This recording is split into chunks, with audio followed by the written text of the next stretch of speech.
Chief of Army Staff visits Mongu, restates commitment of the Army to restore peace in the area. Plateau government expresses readiness to implement federal government's Safe Schools financing program.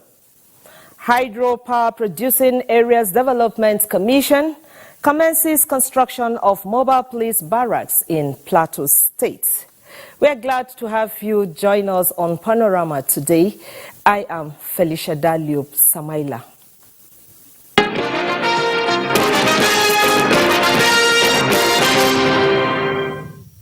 Do remember you can follow this news broadcast live on our website nta.ng/live and on YouTube channel NTA News Online.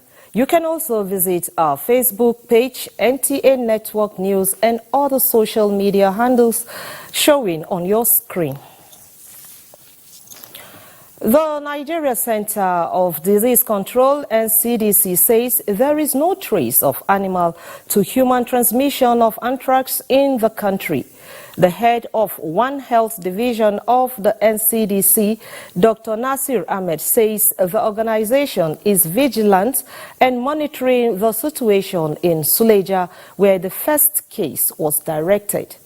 The federal government, under the One Health, intensifies awareness campaign, particularly in Suleja Emirate of Nigeria, on the symptoms of anthrax and how to avoid it.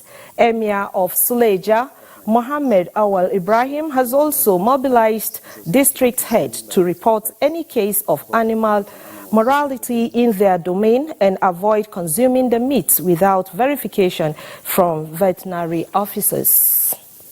However, it's all at the moment we don't have any.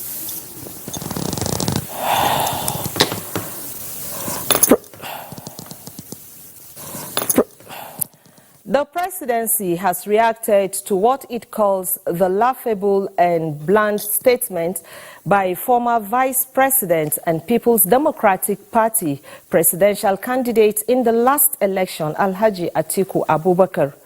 A statement by Special Advisor to the President, Special Duties, Communications and Strategy, Dele Alake, says it is obvious that having been thoroughly defeated by the All Progressives Congress and now President Bola Ahmed Tinubu, the former Vice President has not fully recovered from the shock of defeat. Hence, the current attempt to mischievously rake up another round of blunders that offend basic logic and rational thinking. Recall a statement where Alhaji Atiku Abubakar accused the current administration of the governing APC of plotting to undermine the judiciary without providing any shred of evidence. Alake pointed out that President Tinubu won a free, fair and credible election, adding that the February 25, 2023 presidential election that produced him is the most transparent election ever conducted in Nigeria since 1999. And so President Tinubu and the APC absolutely have no reason to undermine the judiciary in the hope of any favorable judgments. His lawyers and that of APC have presented very solid defense of the result of the election and are sure the judiciary will impartially deliver its ruling on the basis of points of law and evidence before it, not based on presumptuous speculations and unfounded accusations.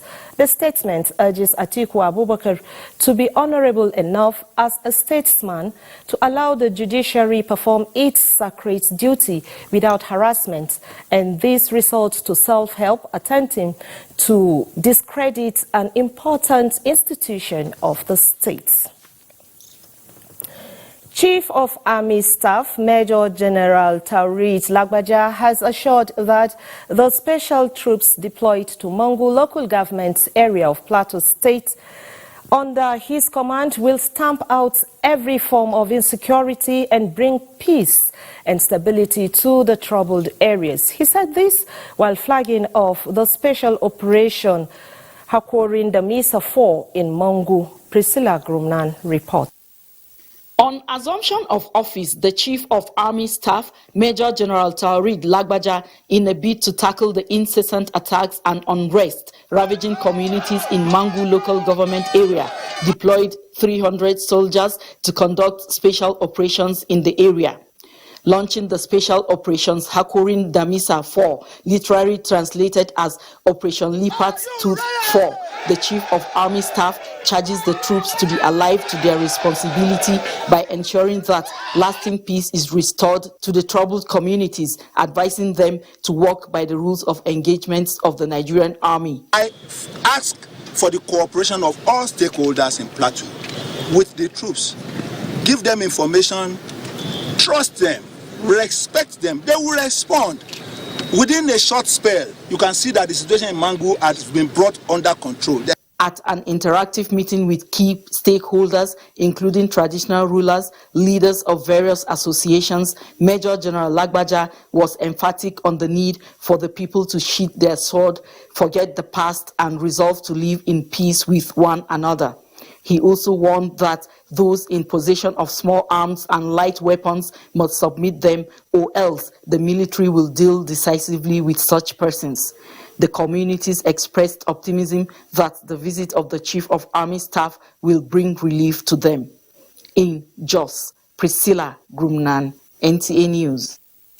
Governor Caleb Mutfwang says the state government has the power to prosecute any person disrupting the peace of the people, as gone are the days of labeling bandits as unknown gunmen.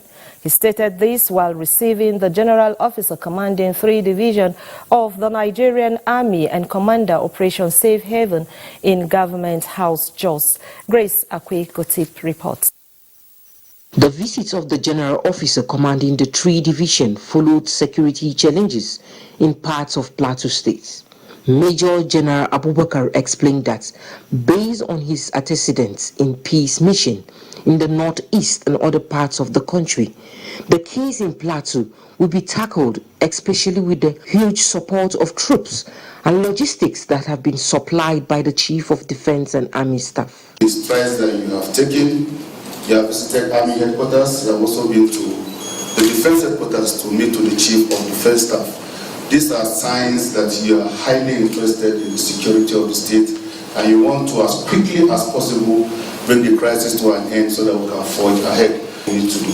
Announce to you that the Army headquarters, especially the Chief of Army Staff, has been very magnanimous and a lot of our requirements have been approved. Governor Mutfwang, who commended the new GOC, says within the short span of his stay in Plateau State, he has demonstrated commitment and passion with a sense of mission, and such act has endeared him to the people of the state. He used the occasion to thank the Chief of Defense and Army Staff for being men of their words by fulfilling their earlier promises.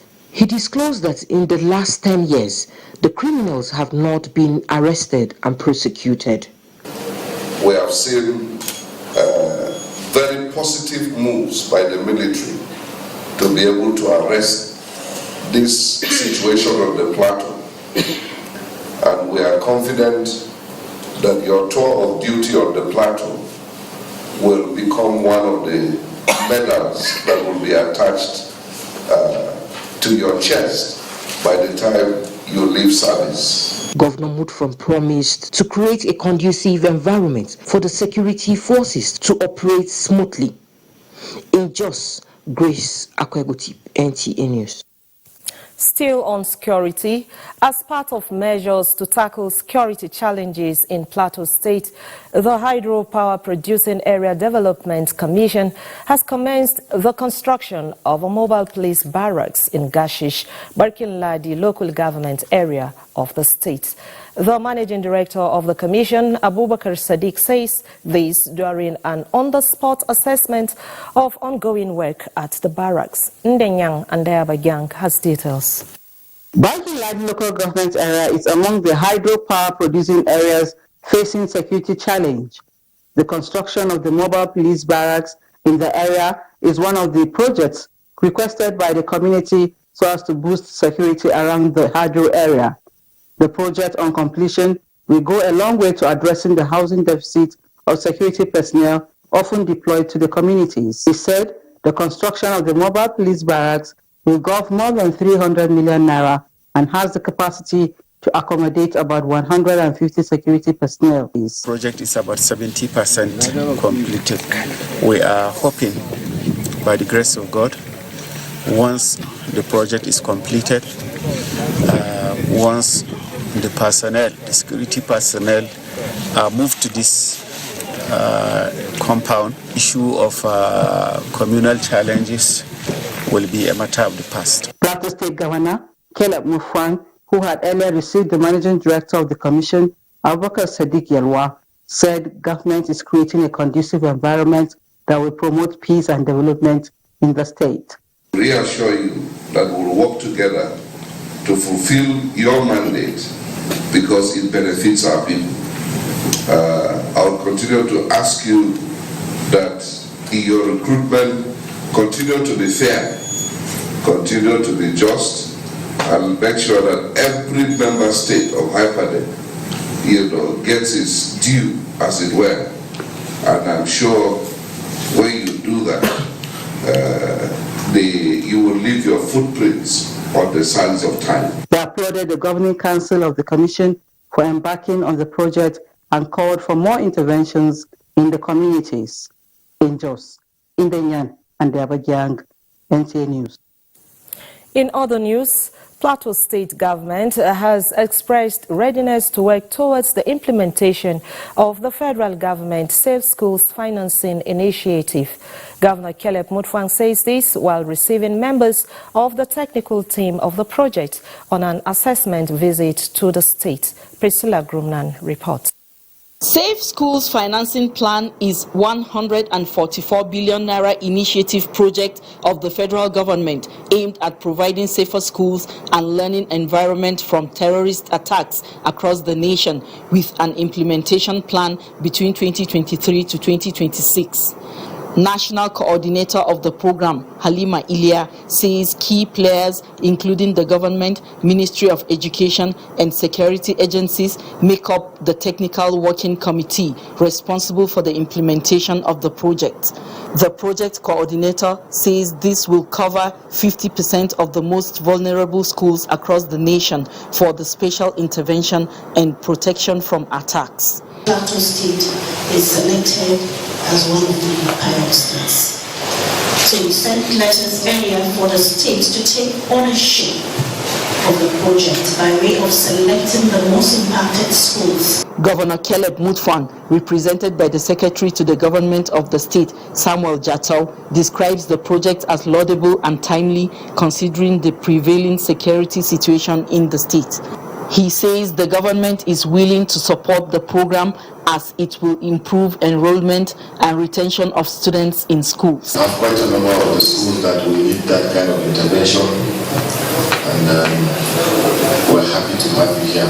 3 tertiary institutions and a number of secondary schools have been identified for the prompt implementation of the project. The technical team is expected to survey some of the selected schools for the project. In Jos, Priscilla Grumnan, NTA News. And we have with us the Permanent Secretary, Ministry of Budget and Economic Planning, Plateau State, Peter Lambabot, to tell us more about the implementation of FG's Financing Safe Schools program in Plateau State. Sir, you're welcome. Halima. Let's begin this way. Felicia, please. I'm sorry, Felicia, yes. Thank you, sir. Yes. Plateau State is one of the pilot states to benefit from the Safe Schools program. What necessitated this initiative? Well, the Safe School program was initiated by the federal government through the Ministry of Finance, Budget and National Planning. The mechanism set up by the federal government is simply to make schools attractive to young learners, where threats will be eliminated. Schools will be devoid of any form of threat that will make attendance or the teaching and learning process clear from all threats from environment within and outside the communities.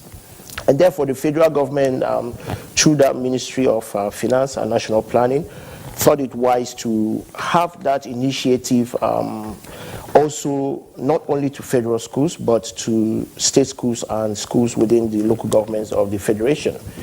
And therefore, to make schools devoid of any threats that will ensure that learners are finding school environment attractive to attend their teaching and learning process in schools. As stated, the choice of Plateau State. Okay, Plateau State is one of the 18 states chosen by the federal government. There are about 18 states, and we're one of the 18 states. The threat to schools, you may recall that before this time, we had early threats to schools, most especially from the northeast, where girls were kidnapped and also adopted in Chibok. And then it went to Dapchi, and then it went to other institutions like the college in Damatru. This continued in many other environments and many other states. And therefore, the federal government felt, in that case, let us have an initiative or a mechanism where schools will be made attractive. Because young learners, it was discovered that young learners were running away from school environments because of the threat of being kidnapped or being killed or being kidnapped, and then ransoms will be paid. You know, in the media, you can see what has been happening for some years. And therefore, the federal government came up with this initiative to ensure safety within schools. And therefore, the Federal Ministry of Finance now created that initiative, calling it FSS, meaning Financing Safe Schools within Nigeria. And Plateau State was fortunate to be one of the 18 states. The pilot state, Plateau and other states, are being run by the federal government, but then we are lucky to be part of that pilot project. Okay, now how many schools are benefiting from this program in Plateau State, and what is the criteria for choosing the schools? Okay, about 48 schools are benefiting from Plateau State. The 48 schools cut across the 3 senatorial regions. Among the 48 schools, we have 15 primary schools, 15 junior secondary schools, and 15 senior secondary schools. And then the last is 3 tertiary institutions, making it 48. Now, within the 15 primary schools at that level, we have 5 primary schools per senatorial region, where the northern, central, and southern senatorial regions have each 5 schools. We also have the same division for junior secondary schools, where 5 for northern, 5 for central, and 5 for southern.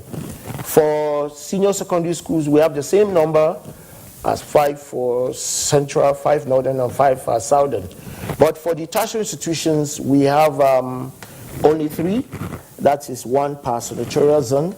And for the northern zone, we have, of course, Plateau State Polytechnic. There have been incidents of kidnapping around that institution. And we also have the same situation that has happened within the Plateau State University, Bokos. There have been cases of insecurity, seriously, around the university. We also have such threats in Garkawa, and that makes the College of Agriculture Garkawa as a 3rd tertiary institution. And if you look at something that's peculiar about these institutions, especially the tertiary institutions, they are the front burners of the tertiary education in Plateau State. And you can see that there have been so much threat within and outside the school environment. For instance, you could see encroachment by the communities. You could also see threats by invaders, where some students, even in the University of Jos, there has been recently incident of kidnapping, even within the federal institution, not only the state. And therefore, there is a need to make the school safe for learners. And therefore, the federal government brought that initiative. And if I mention a few other threats that have been happening without control, you will know that within the school system, there have been invasion, like people who go into the school environment when students are not around to smoke, to take alcohol, to also partake in other cultist activities. There are other communities where schools are invaded by farmers. They invade into school plots and they farm and they do that without any restraint. There are other programs like events. Of course, you know, our youths, they go into some schools and they play football. And in that process, they destroy decks and they destroy other furniture that are supposed to be used by the students. And therefore, it is for this reason that this initiative was brought into the state to ensure, first of all, that schools are made attractive. All right. Okay. Thank you very much. I must thank you for coming on Panorama this afternoon.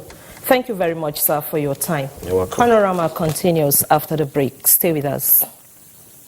The counsel of our fathers. I will urge and advise our younger generation to use talent and brain to sort out problems, not arms. Nigerian youth, let's build our nation. My advice to these young people is please bring us back to those harrowing days. You probably will not know what it is. I believe we have fought one civil war too many in this country. So those who experience it will run away from it. Nigerian youth, let's build our nation together.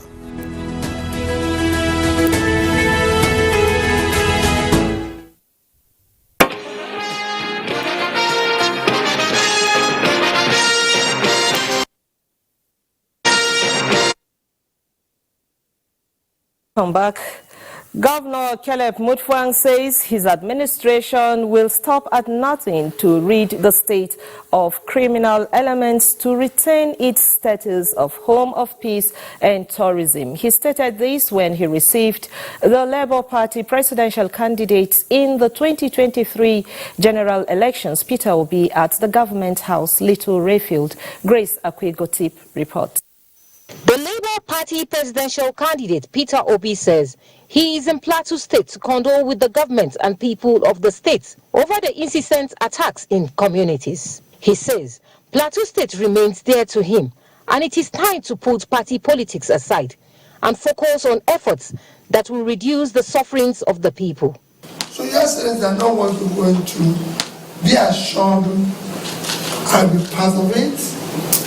In any way you want me to support, in any way you want me to do anything, I've just been the preliminary reason. Invite me in any way you want me to support, I'll support. It's not party politics. We're just trying to save a situation that is difficult for everybody. Governor Caleb Mutfwang expressed appreciation to the Labour Party presidential candidate for sharing the pains of the state, noting that it is time to end the crisis on the plateau. Sometimes the graph, the line in life does not go straight. And God's ways are not our ways. And as we watch God do what he has planned to do concerning Nigeria, one thing I'm confident of is that God has a good plan for Nigeria. How he will bring it to full manifestation is only God that knows. So irrespective of whatever happens, one thing I want you to know, sir, is that you have changed the political landscape in Nigeria. Governor Mutfwang also described the Labour Party candidates as a reference point in good governance, saying the state will always partner people who have the passion to make Nigeria great, irrespective of party divide. In Jos, Grace Akwegotip, NTA News. Up next is Sports Update. Nigeria Security and Civil Defense Corps (NSCDC) have emerged winners of the first phase of the 2023 Nigeria Volleyball Premier League, which ended Saturday at the indoor hall of Moshood Abiola National Stadium, Abuja. The NSCDC won all 8 matches out of available 8 in both male and female categories to emerge winners going into the second phase of the league. What we bargain for is what we get. Before the commencement of the game of the league, we promise ourselves that we want to take the maximum point that is available in the league. And to the glory of God, both male and female team went unbeaten in this first phase. The second phase, we need to go back, bring in more players possibly, and also trying as much as possible to put new things into the boys' head, so that when we come back for the next phase, it's going to be a win-win situation, just like we did in Ondo last year. In football, one of Africa's representatives at the ongoing 2023 FIFA Women's World Cup, South Africa, Sunday morning lost 2-1 to Sweden in their first match at the Mundial. The Banyana next play Argentina on Friday. In matches decided Saturday at the tournament, another African representative, Zambia, suffered the biggest loss since the competition started as they fell behind 5-0 to Japan. United States beat Vietnam 3-0, while England also beat hard-fighting Haiti by a lone goal.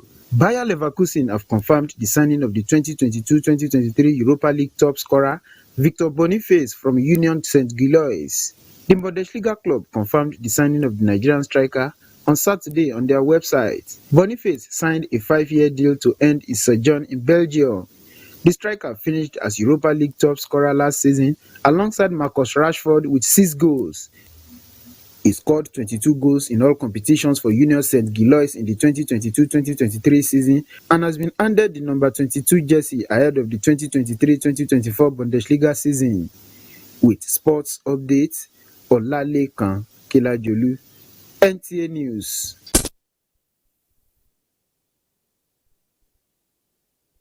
That has been Panorama today from Jos. Enjoy the rest of our programs.